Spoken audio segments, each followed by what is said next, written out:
We were both so excited about. We had a lot to talk about yesterday, right? We were talking about Kyler's return. We were talking about the Cardinals' win against Atlanta. We were talking about the Suns and their fourth quarter failures, both against the Lakers and Oklahoma City. Then Ray Anderson got let go, quit, resigned, fired, whatever it was.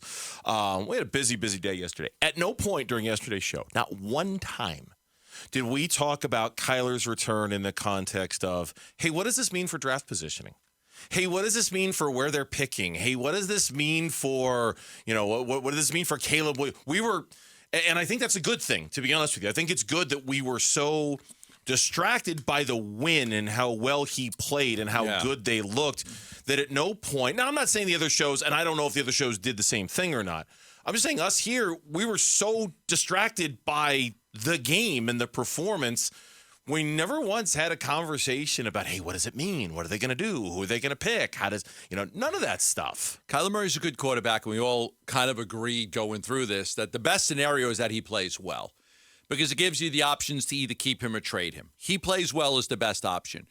Now, he can play well enough to play you out of the first two picks, which he absolutely did last week. Yes. He played well enough to win you a football game against the Atlanta Falcons that knocked you out of the first two picks. So it becomes a very moot point unless you're in love with the third quarterback, who right now is it Shedeur Sanders? I don't know who the third quarterback is, but unless there's another guy that you love more than Kyler. But if Kyler plays really well, Doug Haller pointed out in The Athletic, it's better for the timeline.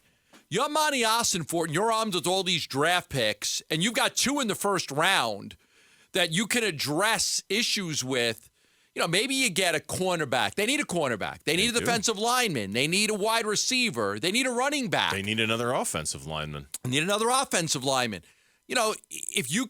Kyler's good enough and you believe that this is the guy, then it's a lot easier. Your rebuild is going to be easier. Listen, here's the reality. They could be a playoff contender next year if he plays well this year and they're able to go out there and not only draft well, but then spend some free agent money on players that could come in at positions that they feel like they're not deep enough at. Amen to that. According to Tankathon.com, right now, season ends today, the Arizona Cardinals have the 4th and 20th pick in the draft. The 20th, obviously, from Houston. That's in the 20s, by the way. The 20th pick. Wow. We thought that pick was going to be top 5. It's 20 right now. Go look at all the projections before the season started. That was projected to be the 2nd pick in the draft. Yes, it was. Right now, it's Carolina, Chicago, 1. The New York Giants, 2. The New England Patriots, 3. The Cardinals, 4. The Chicago Bears with their own pick, number 5. Now, among all the stuff that we read and all the stuff that we saw about Kyler Murray, I read something today on USA Today's website that kind of suggested that Kyler Murray's performance basically can be a tone setter for not 1, not 2, but 3 different organizations in the NFL. The Patriots, the Giants, and the Bears, who will all be very closely watching to see how does Kyler Murray play, how well does he do, how many games do the Cardinals win, because we talked about this a little bit last week. We're basically at the midway point of the NFL season. If you're going to tank, now's kind of the time to start doing it. And for New England and Chicago and certainly the Giants, there is a ton of incentive to not win a single game the rest of the year to get yourself into those sweepstakes. And they'll all be watching to see if the Cardinals basically play their way out of that conversation. If Kyler Murray plays the Cardinals right out of the conversation for a quarterback in this draft. There was another way we were looking at it last week was, what if we looked at the top 10 teams? I said, man, outside of Will Levis, like every team that was in the top 10 at that time was going to look at a quarterback.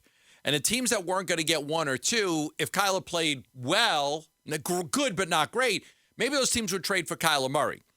That might be off the table if he continues to play the way he did. Now, I'm telling you, I'm not going to get too high or too low from one game. He played really well in that first game. Really well. Very encouraged. I can't wait to see him play again.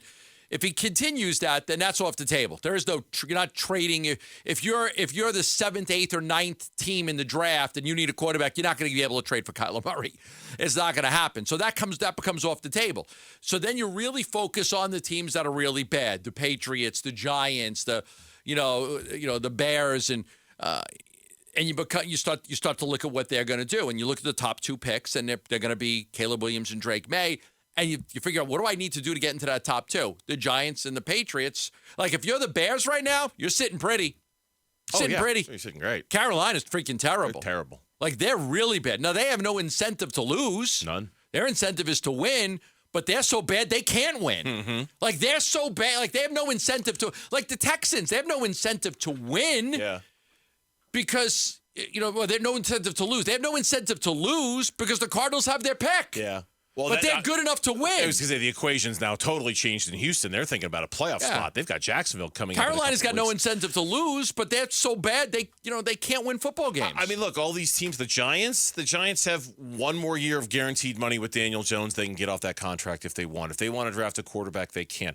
I think the fascinating one is New England. Okay, let's say the New England Patriots end up with the number 1 pick in the draft, and you're Robert Kraft. Do you want Bill Belichick making that choice?